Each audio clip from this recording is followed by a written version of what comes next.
हर हर महादेव, जय महाकाल। आज की इस वीडियो में गुरुजी ने जो उपाय बताए हैं वो बहुत ज़्यादा खास हैं। इन उपायों को करके आप अपने जीवन के जो भी संकट हैं, जो भी तकलीफ़ें हैं, वो सब समाप्त हो जाएंगी। यदि आपके बच्चे बहुत ज़्यादा परेशान कर रहे हैं, पति आपके परेशान कर रहे हैं, गलत संगत में जा रहे हैं, गलत आचरण कर रहे हैं, वो सब समाप्त होगा। तो पहला जो उपाय बताया है गुरुजी ने वो है मनोकामना पूर्ति के लिए। यदि आपका कोई काम बहुत समय से नहीं बनना है, कोई इच्छा आपकी पूरी नहीं हो पा रही है, आप बहुत सारे व्रत रह चुके हैं, उपास कर चुके हैं, तो इस उपाय को आप अवश्य कीजिए। इस उपाय में आपको 7 लोटे जल की आवश्यकता पड़ेगी। ध्यान रखिए, आपको 7 लोटे जल की आवश्यकता पड़ेगी। 5 बेलपत्र आपको लेनी है और आपको 1 गोलबत्ती का दीपक। अब जो 7 आप लोटे जल है, तो 7 लोटे जल आप कैसे लेकर जाएंगे?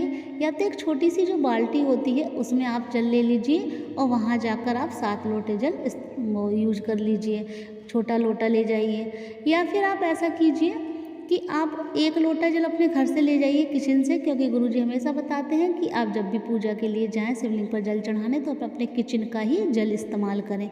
तो आप 1 लोटा जल आप अपने किचन से भरिए और लेकर जाइए शिव मंदिर, और वहाँ जाकर जो बाल्टी वगैरह होती है मंदिर में होती है, तो उसमें वो जल आप मिला लीजिए।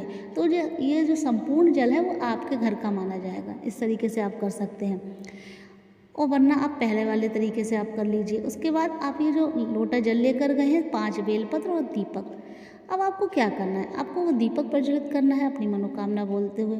और फिर जो आप 7 लोटा जल आप बता रहे हैं हम आपको, तो उसमें से 6 लोटे जल आपको नंदी जी का जो उठा हुआ पैर होता है, आगे की तरफ होता है, नंदी जी के उठे पैर पर आपको वो 6 लोटे जल चढ़ाना है। पहले 1 लोटा जल चढ़ाइए, आपकी जो भी मनोकामना है, जो भी मंत्र जाप आप कीजिए, ऐसे आपको 6 लोटे जल चढ़ा देना है। उसके बाद जो 7वां लोटा आप जल भरेंगे, उसमें आपको 5 बेलपत्र डाल लेनी है। ध्यान रखिए, आपको 5 बेलपत्र आपको उसी जल में डाल लेनी है। उसके बाद ये जो जल है, ये जल भी आपको नंदी जी के उठे हुए पैर पर ही समर्पित करना है, चढ़ाना है। बस ये ध्यान रखना है, आपको इतने धीरे समर्पित करना है ये जल कि वो जो पत्तियां हैं, बेलपत्र है, वो गिरे ना। आपको 5 बेलपत्र उसी लोटे में ही रखनी है। जल केवल आपको नंदी जी के पैर पर चढ़ाना है, ये जो 7वें लोटे जल का, क्योंकि 7वें लोटे जल में ही आपने बेलपत्री डाली है। अब जो बेलपत्री रह गई हैं, उस बेलपत्री को आपको, जो 5 बेलपत्र हैं, उन 5 बेलपत्र को आपको शिवलिंग के सामने खड़े होना है, उत्तर दिशा की तरफ मुख करके, और 5 बेलपत्र आपको शिवलिंग के ऊपर समर्पित करनी है। बस ये ध्यान रखिए, जो चिकना वाला हिस्सा होता है वो शिवलिंग में स्पर्श करें, और जो डंडी है वो जलाधारी की तरफ रहेगी। ये ध्यान रखिए, आपकी जो 5 बेलपत्र है, एक एक करके आप समर्पित कीजिए शिवलिंग पर, और जो 5 बेलपत्र की जो डंडी है वो जलाधारी की तरफ रहेगी, जिधर से जल नीचे गिरता है, और पत्ती है वो आपकी तरफ उसका मुख रहेगा। इस तरीके से आपको समर्पित करना है। और ये ध्यान रखें, जब भी आप शिवलिंग से बेलपत्र उठाएं, तो केवल बेलपत्र ही उठाकर दोबारा शिवलिंग में समर्पित की जाती है, और कोई भी सामग्री उठाकर समर्पित नहीं की जाती कि आप फूल उठा लें, धोकर समर्पित कर दें, आप समी पत्र उठा लें, धोकर समर्पित कर दें। इस तरीके से नहीं, केवल बेलपत्र ही एक ऐसी है जिसे आप उठाकर शिवलिंग पर दोबारा समर्पित कर सकते हैं। तो आप ये उपाय कीजिए। शुक्रवार के दिन आपको ये उपाय करना है। ध्यान रखिए, ये उपाय आपको शुक्रवार के दिन करना है। आप 5 शुक्रवार लगातार ये उपाय कीजिए, देखिएगा आप जिस भी मनोकामना से उपाय करेंगे वो मनोकामना बाबा आपकी अवश्य पूरी करेंगे। एक दूसरा उपाय गुरुजी ने बताया, यदि आपके घर में कोई बीमार बहुत है, बल बुद्धि विवेक की बहुत ज़्यादा कमी है, तो आपको ये उपाय करना है। इस उपाय में आपको क्या करना है? आपको लेने हैं साबुत मूंग। आपको 1 कटोरी, आप जितना भी हो सके आधी कटोरी आपको साबुत मूंग ले लेनी है, और उन मूंगों को आपको भिगो देना है। ये उपाय आप किसी भी दिन कर सकते हैं, जिस दिन भी आप करें उससे चाहे 1 दिन पहले आप मूंग भिगो दीजिए, चाहे 2-4 घंटे पहले भिगो दीजिए, चाहे 1 दिन पहले भिगो दीजिए। जब मूंग फूल जाए, उसके बाद आपको इन्हें पानी निकाल कर आप 1 कटोरी में रख लीजिए, और उसके ऊपर आपको 1 गुड़ का टुकड़ा रख लेना है। और ये जो कटोरी है जिसमें आपने गुड़ का टुकड़ा रखा है, उसे लेकर आपको शिव मंदिर पहुंचना है। शिव मंदिर पहुंचने के बाद आपको क्या करना है, जो आप ये कटोरी लेकर गए हैं, जैसे आप जल वगैरह चढ़ाते हैं, पूजा पाठ करते हैं, वैसे आप अवश्य कीजिए पहले। उसके बाद आपको ये कटोरी शिवलिंग में स्पर्श करानी है। ध्यान रखिए, आपको शिवलिंग में स्पर्श करानी है नाम और गोत्र बोलकर। जिसके लिए भी आप उपाय कर रहे हैं, यदि आप अपने लिए कर रहे हैं या अपने बच्चों के लिए, अपने पति के लिए या परिवार के किसी भी सदस्य के लिए कर रहे हैं, तो आपको वो स्पर्श करा देनी है कटोरी और उसके बाद वहीं रख देनी है। रखने के बाद आपको क्या करना है, यहाँ तक गुरुजी ने वैसे बताया, लेकिन आप चाहें तो, क्योंकि फिर वो कटोरी का पता नहीं क्या होगा, तो आपको वो कटोरी उठा लीजिए और जो नंदी जी होते हैं, किसी भी नंदी जी को आप खिला दीजिए, क्योंकि कहीं गौशाला में भी नंदी भगवान होते हैं और कहीं भी आप देख लीजिए नंदी जी जो हों, उन्हें आप इस कटोरी के जो मूंग हैं, हरे मूंग, उन्हें आप खिला दीजिए।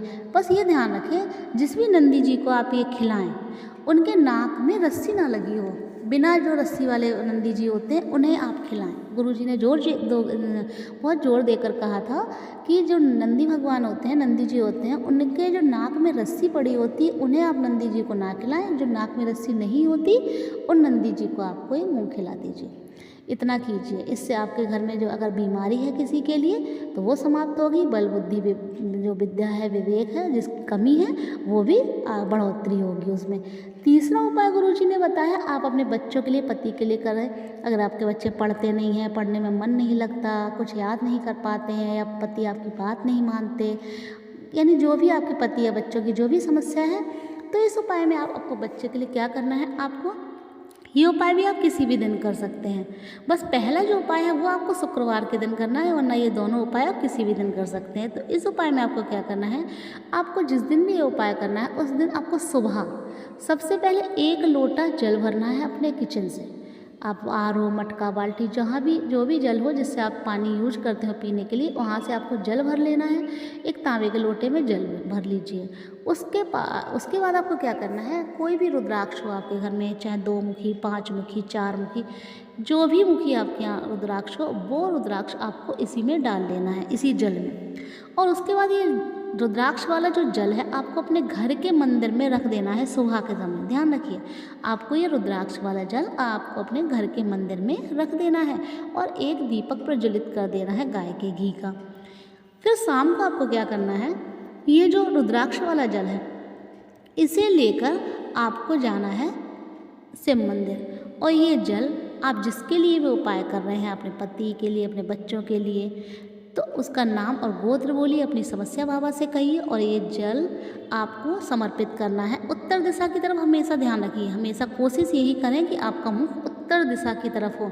अगर मंदिर में भीड़ है फिर तो आप किसी भी दिशा में कर लीजिए, लेकिन कोशिश यही कीजिए कि आप उत्तर दिशा की तरफ मुख करके ही आप कोई भी उपाय करें। फिर आप ये जल आप नाम और गोत्र बोलकर समर्पित कीजिए। लेकिन जब आप जल समर्पित करें तो आपको स्मरण करना है तुम्बरूका जी का। ध्यान रखिए, आप जब नाम और गोत्र बोले अपने बच्चे का या अपने पति का, तो आपको तुम्बरूका जी का स्मरण करना है। पिता भी अपने बच्चों के लिए उपाय कर सकता है, जरूरी नहीं कि माँ ही करे, पिता भी अपने बच्चों के लिए उपाय कर सकता है। तो आपको तुम्बरूका जी का स्मरण करते हुए जल समर्पित करना है। उसके बाद जितना ज़्यादा से ज़्यादा हो सके ये जल जो बहता हुआ नीचे जा रहा है जलाधारी से, उसे आप ले लीजिए किसी भी पात्र में, साथ में एक पात्र ले जाइए और उसे ले लीजिए उस जल को, और उस जल को आप धीरे धीरे अपने बच्चे को या अपने पति को पिलाना शुरू कीजिए। ये उपाय देखिएगा थोड़े ही दिनों में आपको फ़र्क महसूस होने लगेगा, जिसके लिए भी आप ये उपाय कर रहे हैं। यदि आपको जानकारी अच्छी लगी है तो प्लीज़ वीडियो को लाइक करके हर हर महादेव अवश्य लिखिए।